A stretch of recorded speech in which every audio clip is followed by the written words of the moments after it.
बर बर. रेडी आहे.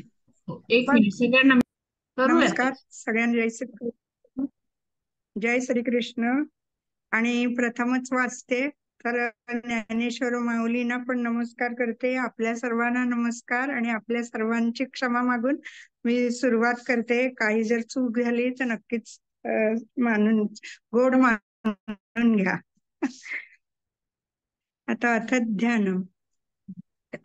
ओम पार्थाय प्रतिबोधितां भगवता नारायणेन स्वयं व्यासेन ग्रथितां पुराण पुरुषं मध्ये महाभारतम् अद्वैतामृतवर्षिणीं भगवतीम् अष्टादशाध्यायिनीम् अम्ब त्वामनुसन्दनामि भगवद्गीते भवद्वेषिणीं नमस्तुते व्यास विशाल बुद्धे पुल्लारविन्दाय तपत्र नेत्र येन त्रया भारततैल पूर्ण प्रज्वालितो ज्ञानमय प्रदीप प्रपन्न पारिजाताय स्तोत्रवेत्रे कपाणये ज्ञानमुद्राय कृष्णाय गीतामृतद्वे नमः।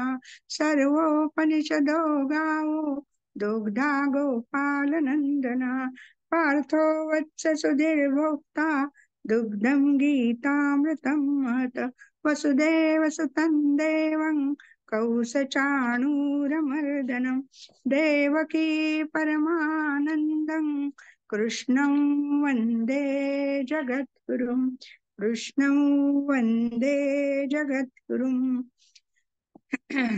रत्नागिरीतील पावस या गावचे स्वामी स्वरूपानंद त्यांनी ज्ञानेश्वरी महात्म्य सांगितले. हे जरा तुम्हाला वाचून दाखवते. ज्ञानराज माझी योग्यांची माऊली, तेने निगमवल्ली प्रकट केली. गीता अलंकार नाम ज्ञानेश्वरी, ब्रह्मानंद लहरी प्रकट केली. अध्यात्म विद्येचे दाविलेसे रूप, चैतन्याचा दीप उजळिला. 56 भाषेचा केलासे गौरव, भवार्णवी नाव उभारिली. श्रवणाचे मिसे पैसावे येऊन, साम्राज्य भुवनी सुखी नांदे. नामा म्हणे ग्रंथ श्रेष्ठ ज्ञान देवी, एकतरी ओवी अनुभवावी. अध्याय 15 आपण 251 पासून सुरू करत आहोत.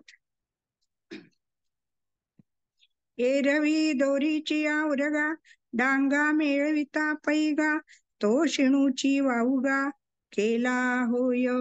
एरवी दोरीवर भासलेला सर्प मारण्याकरता पुष्कळ काठ्या मिळवल्या, म्हणजे तो जसा व्यर्थ शीण केल्याप्रमाणे होय.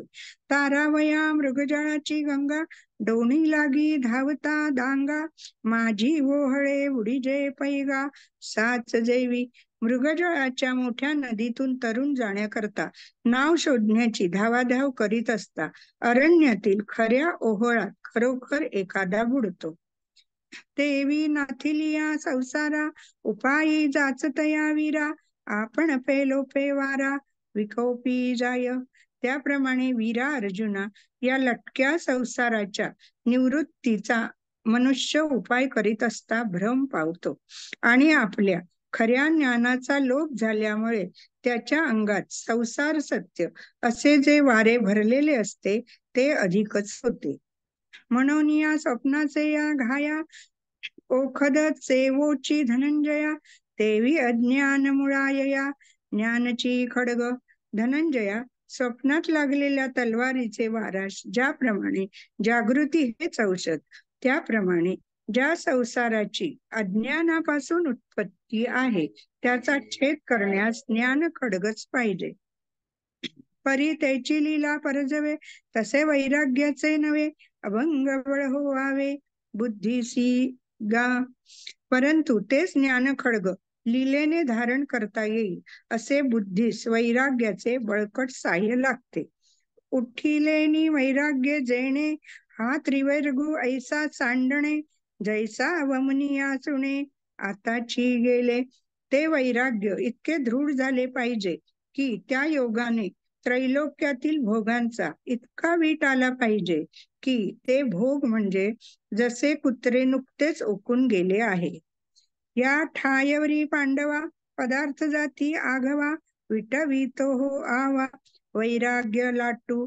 अर्जुना, पदार्थ मात्राबद्दल जेव्हा इतका वीट येतो तेव्हाच वैराग्य प्राप्त झाले असे म्हणावे. मग देहाहंतेचे दळे सांडूनी एकेची वेळे प्रत्येक बुद्धी करतळे हात वसावे. मग देहाची अहंता हे म्यान त्या वैराग्यरूप खडगावरून काढून ते विचारवंत बुद्धिरूपी हातात घ्यावे. निसळे विवेक साहणे जे ब्रह्माहमस्मी बोधे सणाणे मग पुरतेनी बोधे उठणे एकलेची. मग ते खडग विवेकरूप सहाणेवर पाजून अहम ब्रह्म या बोधाची तीक्ष्ण धार लावावी आणि त्यास अद्वैत रूपी पाणी द्यावे. परी निश्चयाचे मुष्टीबळ पाहावे एक दोन वेळ मग तुळावे अति चोखाळ मननवरी. इतके झाल्यावर निश्चय रूपी मूठ हातात घेऊन व मनन करून ते खडग एक वेळ अजमावून पाहावे. पाठी हाती येरा आपण या निधिध्यासे एक जालिया पुढे दुजे नुरे लघाया पुरते गा. नंतर ज्ञान खडगाचे व आपले निधिध्यासाने ऐक्य झाल्यावर आपल्या पुढे घाव मारण्यास ते झाड टिकणार नाही. ते आत्मज्ञानाचे खांडे अद्वैत प्रभेचे निवाडे नेदिल उरो कवणेकडे भववृक्षासी. ते आत्मज्ञान रूप शस्त्र अद्वैत प्रभेच्या तेजाने भवरूपी वृक्षास कोठेही उरू देणार नाही. शारदा गमींचा वारा जैसा केरू फेडी अंबरा का उदयाला रवी अंधारा घोटू भरी. शरद ऋतूच्या सुरुवातीचा वारा ज्याप्रमाणे आकाशातील सर्व केर नाहीसा करतो अथवा सूर्योदय झाल्यावर सर्व अंधार नाहीसा होतो. नाना उपवड होत खेवो नुरे स्वप्न संभ्रमाचा ठावो स्वप्रतीती धारेचा वाहो करील तैसे. किंवा जागे होण्याबरोबर स्वप्नातील गोष्टी नाश पावतात त्याप्रमाणे आत्मज्ञानरूपी धारेच्या तिखटपणामुळे संसार रूप तरुचा नाश होतो. तेव्हा ऊर्ध्व का अधोमुळ का आधीचे हन शाखा डाळ ते काहीची न दिसे मृगजळ चांदिणा जेवी. त्यावेळेस ज्याप्रमाणे चांदणे पडल्यावर मृगजळ दिसत नाही त्याप्रमाणे संसार रूपी वृक्षाची वरची व खालची मुळे अथवा खाली वाढलेला सर्व विस्तार ही नाही तशी होतात. ऐसे निघा वीरनाथा आत्मज्ञानाची या खडगलता छेदुनिया भवश्वत्था ऊर्ध्व मुळाते. याप्रमाणे हे वीरोत्तमा अर्जुना आत्मज्ञानरूपी खडगाने हा संसार रूपी अश्वत्थ वृक्ष खालच्या वरच्या मुळांत सुद्धा छेदून टाक. ततः परंत परिमार्गितव्यं यस्मिन् गता न निवर्तन्ति भूयः तमेव चाद्यं पुरुषं प्रपद्ये ततः प्रवृत्ति प्रसृता पुराणी. श्लोकार्थ. नंतर ज्या पदाला प्राप्त झालेले लोक पुन्हा मागे येत नाहीत ते पद शोधून काढावे. ज्याच्यापासून अनादी प्रवृत्ती चालत आली आहे त्याचा आद्य पुरुषाला मी शरण आलो आहे अशा भावनेने त्या पदाचा शोध लावावा. मग इदंतेसी वाळले जे मीपणे वीण डाहारले ते रूप पाहिजे आपले आपणची. मग ही अमुक वस्तू हा बाज जेथे राहत नाही व अहंतेचा लोप होतो असे जे आत्मस्वरूप ते पहावे. परी दर्पणाचे नि आधारे एकची करून दुसरे मुख पाहती गौहारे तैसे नको हो. परंतु मूर्ख लोक आरशाच्या आधाराने आपले एकच रूप दुसरे पाहतात त्याप्रमाणे तू करू नको. हे पाहणे ऐसे असे वीरा जैसा न मोडलिया विहिरा मग आपलिया उगमी झरा भरोनी ठाके. अर्जुना आपले स्वरूप पाहण्याची रीत अशी आहे की एखादा जरा उकरला असता पाणी आहे असे प्रत्ययास येते परंतु तोच बुजवला तरी त्यात मूळ पाणी आहेच. ना तरी आटलिया अंब निजबिंबी प्रतिबिंब नेहटे का नभ घटाभावी, किंवा पाणी आटल्यावर जसे त्यातील प्रतिबिंब मुख्य बिंबाशी ऐक्य पावते, अथवा घट फुटल्यावर घटातील आकाश महादाकाशच मिळते. नाना इंधनांशू सरले या, वन्ही परते जेवी आपण पया, तैसे आपे आप धनंजया, न्याहाळणे जेगा. किंवा लाकडे नाही तशी झाल्यावर त्यातील अग्नी जसा स्वस्वरूपी लय पावतो, तसे अर्जुना आपले स्वरूपे आपल्या स्वरूपात पाहावे लागते. जिव्हे आपुली चवी चाखणे, चक्षु निज बुबुळ देखणे, आहे तया ऐसे निरीक्षणे, आपुले फै. जसे जिव्हेने आपली स्वतःची चव पाहणे किंवा डोळ्यांनी आपले बुबुळ पाहणे, तसे आपले स्वरूप आपण पाहणे होय. का प्रभेसी प्रभा मिळे, गगन गगनावरी लोळे, नाना पाणी भरले खोळे, पाणी चिये पाणी चिये. किंवा प्रभा जशी प्रभेस मिळते, आकाश आकाशावरच असते, अथवा पाणी ज्याप्रमाणे पाण्यातच असते. आपणेची आपण याते, पाहिजे ते अद्वैते, ते ऐसे होय निरुतय, बोली जतू असे. त्याप्रमाणे अद्वैत दृष्टीने आपले स्वरूप आपण पाहण्याची रीत आहे, हे तुला निश्चयपूर्वक सांगतो. जे पाहिजे ते नवीन पाहिजे, काही नेणताची जाणीजे, आद्य पुरुष का म्हणजे, जया ठाया ते. पाहिल्याशिवाय पाहणे व जाणल्याशिवाय जाणणे, असे जे आद्य ठिकाण, ज्याला ब्रह्म असे म्हणतात, तेथई उपाधीचा ओथंबा, घेऊनी श्रुती उभविती जिव्हा, मग नाम रूपाचा बडंबा, करीती वाया.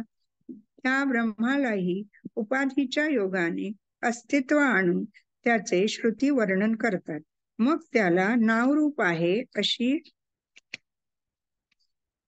व्यर्थ बडबड करतात. पै भव स्वर्गा उबगले, मुमुक्षु योग ज्ञाना वळघले, पुढती नयो इया निघाले, पैजा जेथ.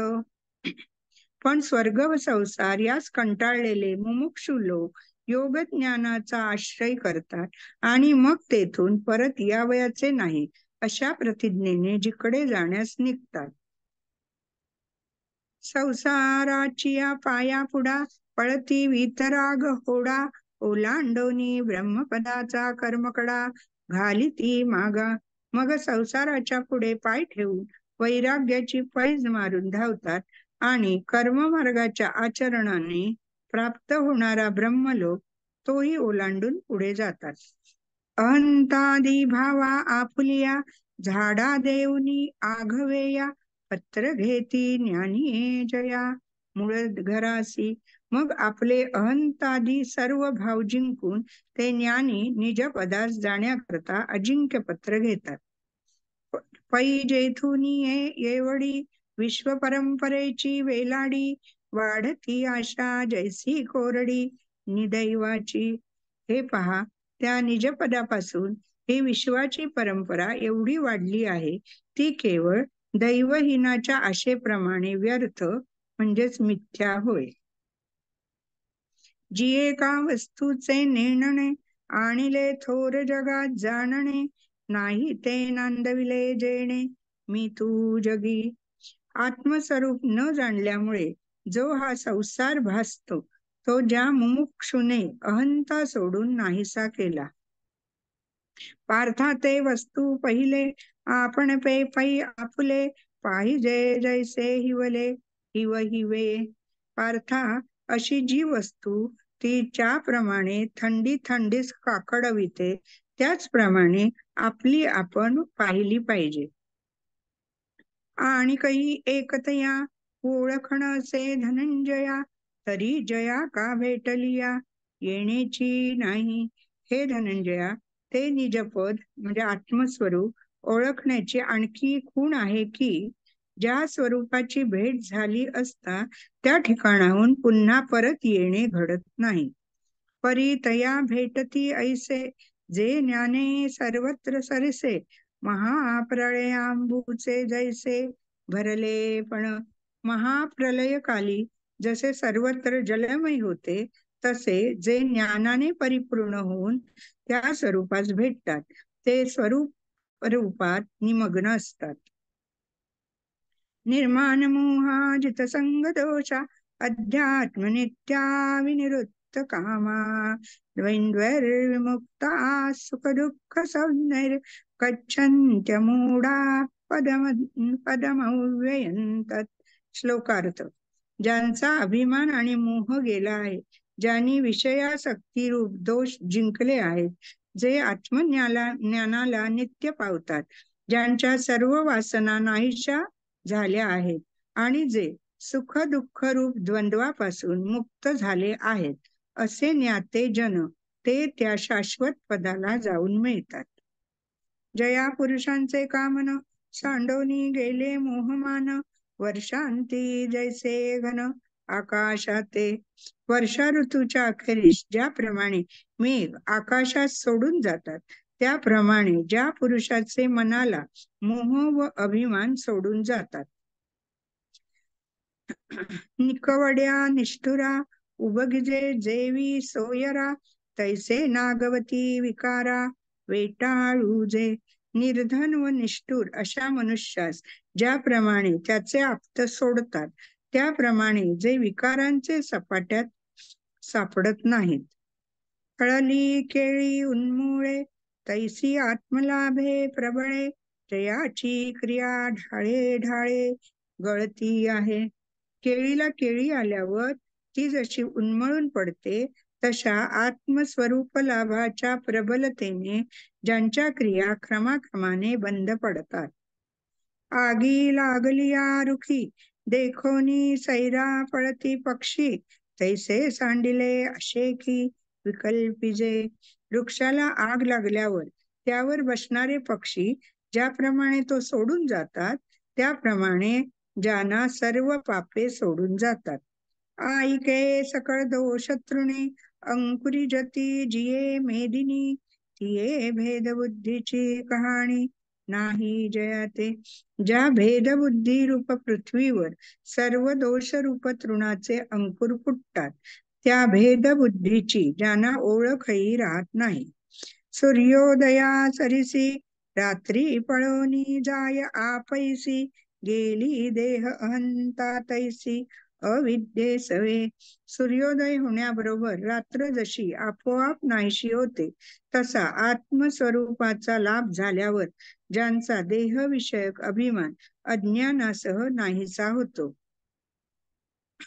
पै आयुष्यहीना जीवाते शरीर सांडी जेवी अविचिते तेवी निदसुरे द्वैते सांडिले जे. हे पहा, आयुष्यहीन जीवास ज्याप्रमाणे शरीर अवचित सोडते, त्याप्रमाणे मोह पाडणारे द्वैत ज्यांना सोडून जाते. लोहाचे साखडे परिसा न जोडे अंधारू रवी जैसा द्वैत बुद्धीचा तैसा सदा दुकाळ जया. परिसाला जसे लोखंड दुर्मिळ आहे, किंवा सूर्याची व अंधकाराची ज्याप्रमाणे गाठ पडत नाही, त्याप्रमाणे द्वैत बुद्धीचा ज्याच्यापाशी सदोदित तोटा असतो. अगा सुख दुःख दुःखाकारे द्वंद्वे देही जिये गोचरे ये जया का सामोरे होती चिना. अरे, हा देहाचा अभिमान धरल्यावर सुख दुःख रूपी जे द्वैत दृष्टीस पडते, ते ज्यांच्या पुढे येत नाही. स्वप्नींचे राज्य का मरण नये हर्ष शोकांसी कारण उपवडलिया जाण जिया परी. ज्याप्रमाणे जागे झाल्यावर स्वप्नात मिळालेले राज्य अथवा प्राप्त झालेले मरण यांकडून हर्ष किंवा शोक होत नाही, तैसे सुख दुःख रूपी द्वंद्वी जय पुण्य पापी न घेपी जती सर्पी गरुड जैसे.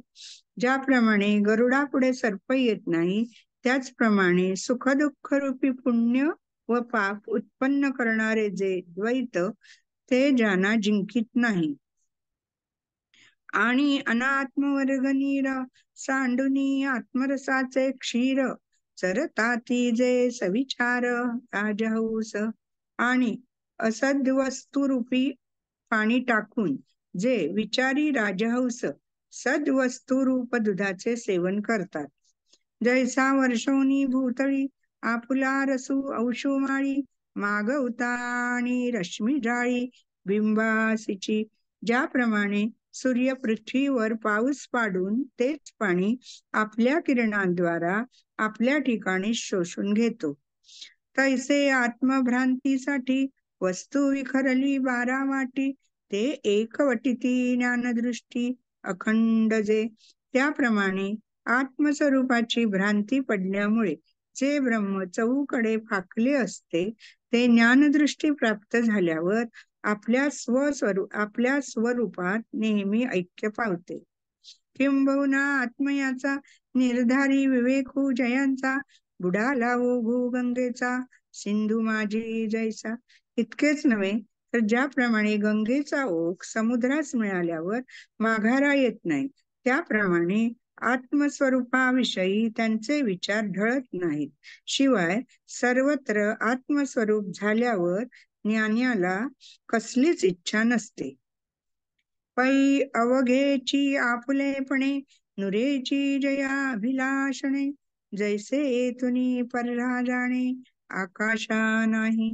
ज्याप्रमाणे आकाशाची सर्वत्र व्याप्ती असल्यामुळे त्याला एका गावाहून दुसरे गावात जाणे शक्य नाही. जैसा अग्नीचा डोंगरू नेघे कोणी विजंकरू तैसा मनी जया विकारू उदय जेना. ज्याप्रमाणे अग्नीच्या डोंगरावर कसलेही बी पेरले असता उगवत नाही, त्याप्रमाणे ज्याचे मनात ज्ञानाचा उदय झाला आहे तेथे कोणतेही विकार उद्भवत नाहीत. जैसा काढिलिया मंदरा छळू राहे क्षीराब्दी निश्चळू तैसा तुठी जया चळू कामोर्मीचा. समुद्र मंथन समयी क्षीर समुद्रात घातलेला मंदराचल त्यातून काढून घेतल्यावर तो समुद्र स्थिर झाला. त्याप्रमाणे आत्मप्राप्ती झाल्यामुळे ज्यांचे मनात कामवासना उत्पन्न होत नाही. चंद्रमा कळी घाला न दिसे कोणी अंगी ओसावला ठेवी अपेक्षेचा वखळा न पडे जया. ज्याप्रमाणे चंद्र षोडश कलांनी भरल्यावर कोणत्याही बाजूने कमी दिसत नाही, त्याप्रमाणे आत्मप्राप्ती झाल्यामुळे ज्यांचे मनात कोणतीच इच्छा उत्पन्न होत नाही. हे किती बोलू असांगडे जेवी परमाणून रे वायू पुढे तैसे विषयाचे नावडे नावची जया. अशा निरुपम गोष्टी तुला किती सांगू, ज्याप्रमाणे वायूच्या पुढे परमाणू टिकत नाही.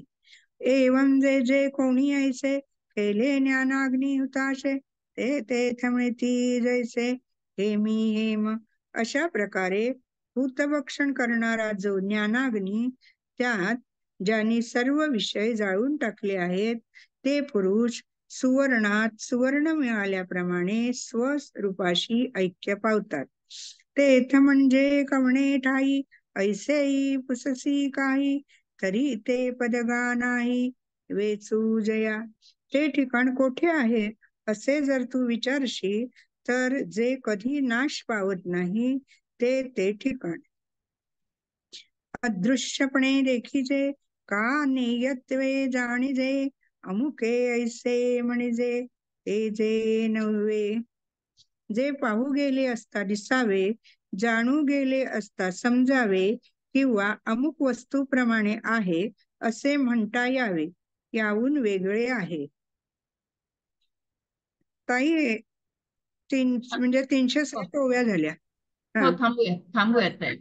हो. Okay okay. आता काय आधी ह्याच्यावर मी काय हे केलंय ते सांगू की आधी हे घेऊ? हो सांगा ना, आधी सांगा मग पसायदान घ्या, नाही आधी पसायदान घेऊन टाका मग सांगा, चालते दोन्ही पण. चालेल चालेल. Okay okay. पसायदान घेते. हा.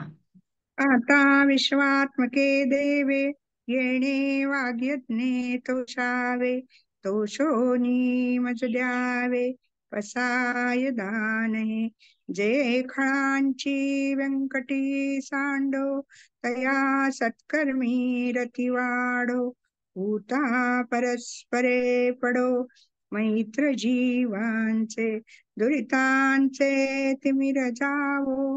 विश्वस्वधर्म सूर्ये पाहो, जो जे वांछील तो ते लाहो. प्राणी जात वर्षत सकळ मंगळी, ईश्वर निष्ठांची मांदियाळी. अनवरत भूतळी भेटो तया भूता. चला कल्पतरूंचे आरव, चेतना चिंतामणीचे गाव. बोल जे ते अर्णव पियुषाचे, चंद्रमे जे अलांछन. मार्तंड जे तापहीन, जे सर्वाही सदा सज्जन. सोय रे होतु किंबहुना सर्व सुखी, पूर्ण होनी तिही लोकी. भजिजो आदिपुरुषी अखंडित, आणि ग्रंथोपजीविये. विशेषी लोकी ये, दृष्टा दृष्ट विजये. होवावेजी तेथ म्हणे श्री विश्वेश्वरावो. हा होईल दान पसावो, येणे वरे ज्ञान देवो. सुखिया झाला, सुखिया झाला.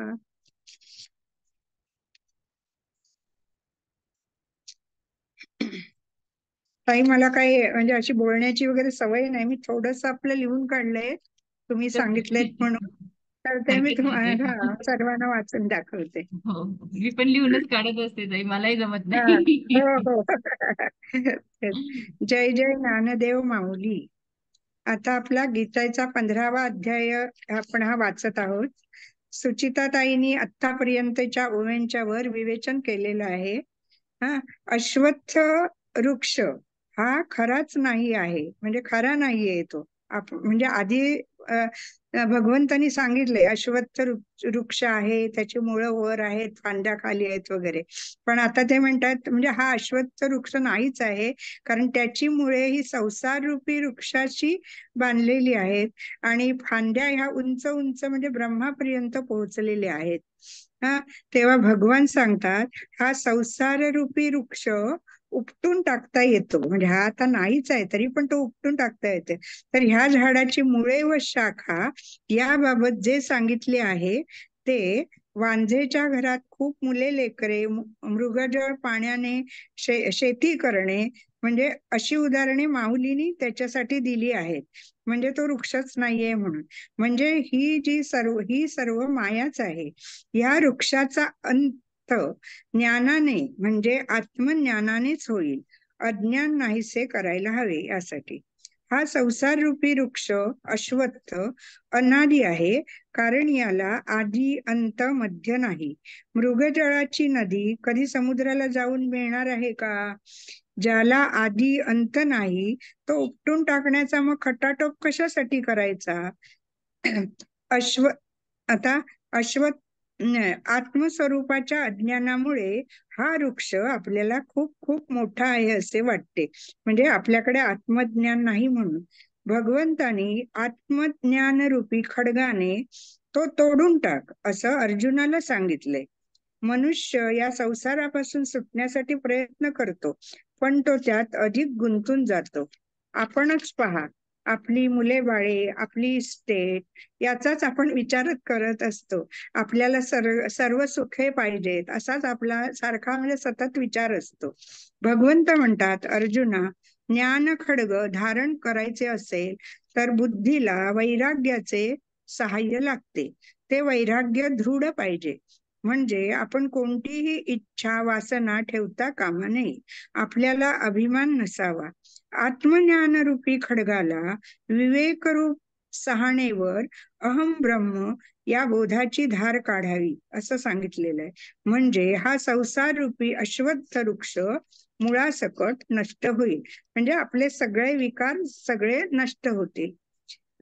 पेटलेली लाकडे विझल्यावर अग्नी जसा स्वस्वरूपात विलीन होतो, तसे अर्जुना आपले स्वस्वरूप हे आपल्या स्वरूपात पाहावे लागते. जसे जिभेने आपल्याला स्वतःला चव घ्यावी लागते, तेव्हा आपल्याला ती चव कळते, तसंच हे जे आत्मस्वरूप आहे ते आपणच आपल्या स्वस्वरूपात पाहायला पाहिजे असं भगवंत सांगतात. अद्वैत दृष्टीने आपले स्वरूप जाणणे म्हणजेच पाहिल्याशिवाय पाहणे व जाणल्याशिवाय जाणणे होय. म्हणजेच ब्रह्माशी एकरूप होणे. सर्वत्र आत्मस्वरूप झाल्यावर इच्छा उरत नाही. मनात ज्ञानाचा उदय झाल्यावर मन निर्विकार होते. असे पुरुष सोन्यात सोने मिसळल्याप्रमाणे स्वस्वरूपाशी एकरूप होतात. म्हणजेच ब्रह्माशी एकरूप होतात. द्वैत राहत नाही. म्हणजे मी आणि ब्रह्म वेगळे नाही असे म्हणतात.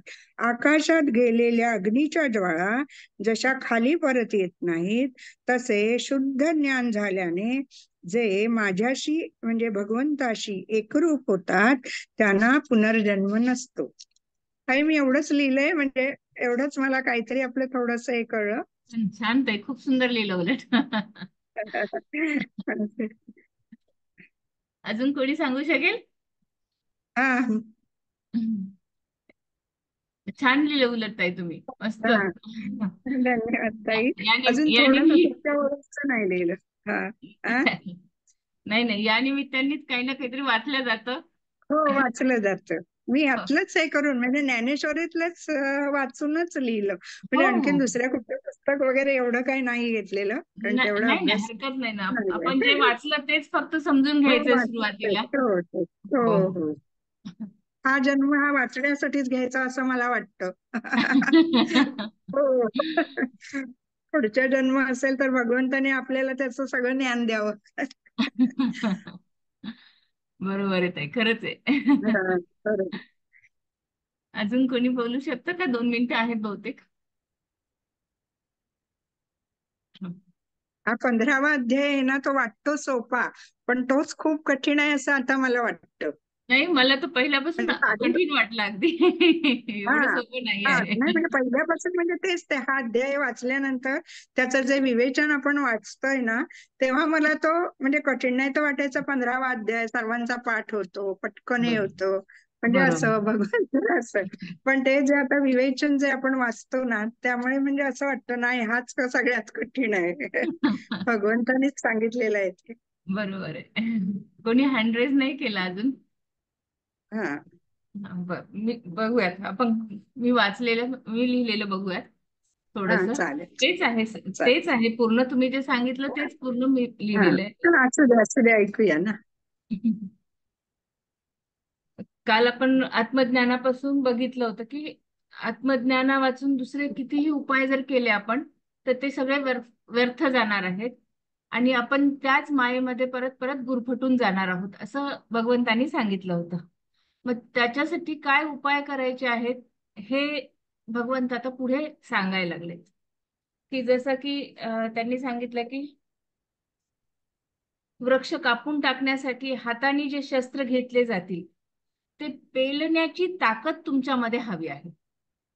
म्हणजे जे काही काम तुम्ही करताल, आत्मज्ञान तुम्हाला प्राप्त करायचं आहे, पण ते आत्मज्ञान प्राप्त करण्यासाठी जे काही तुम्हाला ज्ञान लागणार आहे, तर ते पेलण्याची तुमच्यामध्ये ताकद असायला हवी.